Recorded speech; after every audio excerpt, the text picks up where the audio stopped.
À présent, Abdoulaye Wade se dresse en dernier rempart. Son fils Karim Wade, ex-président du conseil de surveillance de l'ANOCI, ne peut être poursuivi. Affirmation de l'ex-président de la République à l'occasion de sa dernière conférence de presse. Et Abdoulaye Wade de considérer que son fils n'a pas géré les deniers de l'agence et ne pourrait donc être tenu responsable d'une quelconque irrégularité. Le focus avec Dissa Prera et Ababacar Camara. L'ex-président du conseil de surveillance de l'ANOCI peut-il être poursuivi par la justice sénégalaise? La question mérite d'être bien posée au regard de la dernière sortie de Abdoulaye Wade. L'ANOCI, lui, Karim, est président du conseil de surveillance.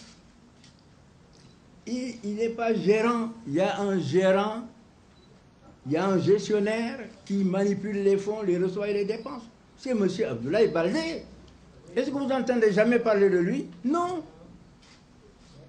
Le président, le conseil de surveillance, il ne fait que surveiller. Et dans le conseil de surveillance, il y a des journalistes. Est-ce qu'il peut, d'abord, il n'a aucune possibilité de détourner de l'argent qu'il ne contrôle pas. Ensuite, je pense que les journalistes, ils sont dans le conseil de surveillance, ne les laisserez pas faire. Ou alors, ils sont des complices. Alors, il faut qu'on s'entende. C'est pour vous dire que, je sais, comme disait l'autre, il y a le délit de fils de chef d'État.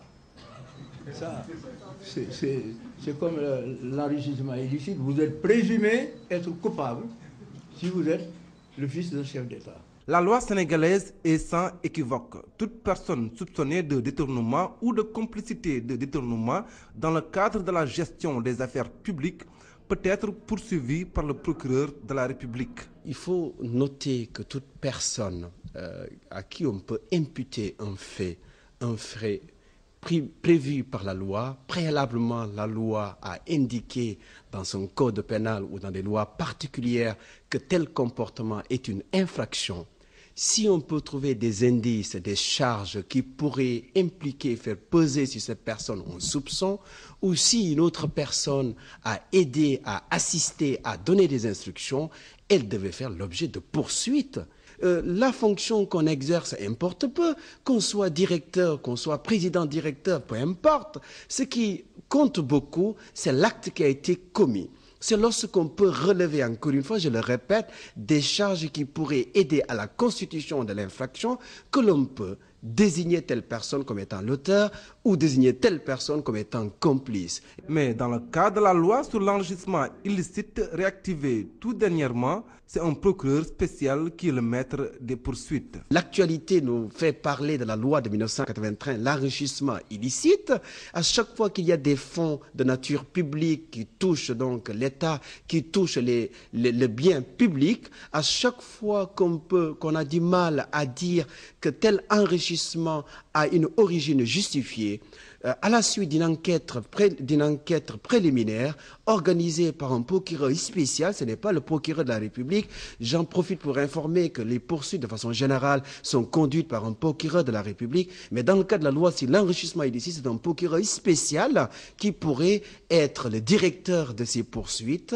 Pourquoi pas? On ne peut pas poursuivre telle personne qui serait impliquée. La question semble bien tranchée. Au Sénégal, aucune infraction pénale ne peut se soustraire à la loi, mais aussi aucune personne n'est au-dessus de la loi, fût-il un président de la République. Pour discuter de la question, justement, nous avons le plaisir de recevoir sur ce plateau Ali Fall, avocat à la Cour. Alors d'abord, une première question. Est-ce qu'Abdoulaye Wade est dans son rôle en tant qu'ancien président de défendre une autre personnalité de l'État, si proche soit-il de cette personnalité? Si on s'arrête uniquement du point de vue de la loi, rien ne le lui interdit. Mais si on va au niveau de la morale républicaine, il est clair qu'au regard des fonctions qu'il a exercées, je pense que le silence aurait été plus indiqué. Étant entendu que lui le sait, en tant que président du Conseil supérieur de la magistrature, en tant qu'ancien président de la République, que la justice est indépendante, qu'il ne peut pas, mais ça c'est moral et plus déontologique, essayer d'influer sur le fonctionnement normal et régulier des institutions judiciaires. Ça, il le sait. Donc c'est, je pense, d'un point de vue politique qu'il essaie de brouiller les cartes, mais il sait que la justice, une fois qu'elle sera partie, marchera de façon sereine et en respectant les droits de chacun. Tout à fait. Désormais, la nuance est quand même introduite. Le président Abdoulaye Wade évoque une posture, une position, président de conseil d'administration. Alors, au plan juridique, de quelle procédure, de quelle voie disposent justement les nouvelles autorités pour éventuellement enclencher les procédures? Bon, je vais essayer d'être le plus simple possible pour dire qu'au regard de l'arsenal, oui, au regard de l'arsenal juridique répressif au Sénégal, je ne vois pas une personne susceptible d'échapper à des poursuites si tant est que la commission de ces infractions-là est avérée. Ça, je ne le vois pas. Maintenant, le droit pénal, et ça je le dis aux téléspectateurs, est d'interprétation stricte. On ne peut pas se permettre de faire un peu n'importe quoi, un peu à volo. On est obligé de prouver systématiquement la commission d'une infraction qui, je dois le rappeler, doit être un fait personnel. On ne peut pas répondre pénalement du fait d'autrui. Ce qui peut exister en droit civil, en droit commercial, mais en droit pénal, on ne répond que de sa propre faute, de la propre commission d'une infraction.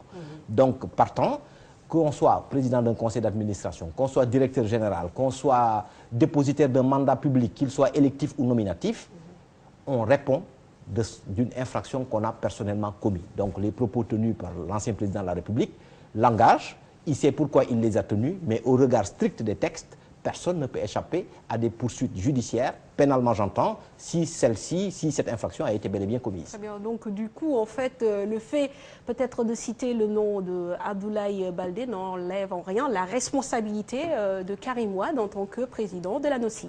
Bon, je ne veux pas personnaliser un débat, mais il est clair aujourd'hui que quand on a exercé les fonctions publiques, quand on regarde les dispositions du code pénal, quand on regarde les dispositions de l'OHADA, quand on regarde les traités, parce que l'OHADA traite des abus de biens sociaux, quand on regarde les traités signés, toute personne qui aura aidé ou qui aura soustrait, détourné ou recelé ces biens-là des deniers publics peut être poursuivie.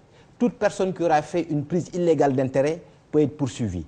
Toute personne coupable de corruption peut être poursuivie, quel que soit le statut qu'on a. Parce que dire qu'on n'a pas géré, donc on ne peut pas être poursuivi, c'est comme si quelque part on acceptait d'assortir une qualité quelconque à un prévenu avant de le poursuivre, ce que notre code pénal n'accepte pas. Mais justement, est-ce qu'on peut être président d'une agence aussi importante que la NOCI et ne pas agir, ne pas avoir une certaine autorité, même en termes de gestion des deniers financiers? Il est possible qu'on ait une gestion saine d'une telle agence et de ses deniers. C'est possible. Moi, je ne présume de rien. Mais une chose est sûre, c'est que si à l'enclenchement de l'action publique, c'est-à-dire des poursuites judiciaires, il se révèle qu'il y a des infractions qui ont été commises, il est clair que cette action publique-là va regarder tous les coupables potentiels. Et le fait d'être président d'un conseil de surveillance ou d'administration n'enlève en rien la possibilité qu'on vous poursuive dès lors où il est possible que vous ayez aidé ou assisté, auquel cas on peut vous poursuivre comme complice, que vous ayez vous-même soustrait ou détourné des deniers publics, ou que vous les ayez recelés. Parce qu'on peut parfaitement dire que l'infraction a été commise par X, Y ou Z, qui est un simple agent dans cette agence-là, et qu'au final, les sommes poursuivies litigieuses, on les retrouve dans votre compte. Et à partir de ce moment-là, on peut parfaitement vous poursuivre en tant que receleur. Ça, c'est évident. Et du coup, les audits paraissent un moyen idéal aujourd'hui pour regarder justement de manière beaucoup plus claire et beaucoup plus éclairée ce qui se passe au niveau de ces agences-là et notamment la NOCI. Ce qu'il faut retenir, et moi j'ai fait de l'audit pendant 10 ans, l'audit n'a pas pour vocation d'enclencher des poursuites judiciaires. L'audit n'a pas non plus pour vocation principale d'engendrer des sanctions. L'audit a pour fonction principale de corriger des dysfonctionnements et de faire des recommandations. C'est ça, en principe, son essence. Maintenant, il se peut qu'au travers d'un audit, on se rende compte que des infractions ont été commises. Mais ce qu'il faut retenir, c'est qu'aujourd'hui, il y a l'IGE, il y a la Cour des comptes, qui peuvent, lors du contrôle de ces sociétés nationales ou de ces agences, se rendre compte que des infractions ont été commises, indépendamment des sanctions sur la gestion qui appartient à la Cour des comptes.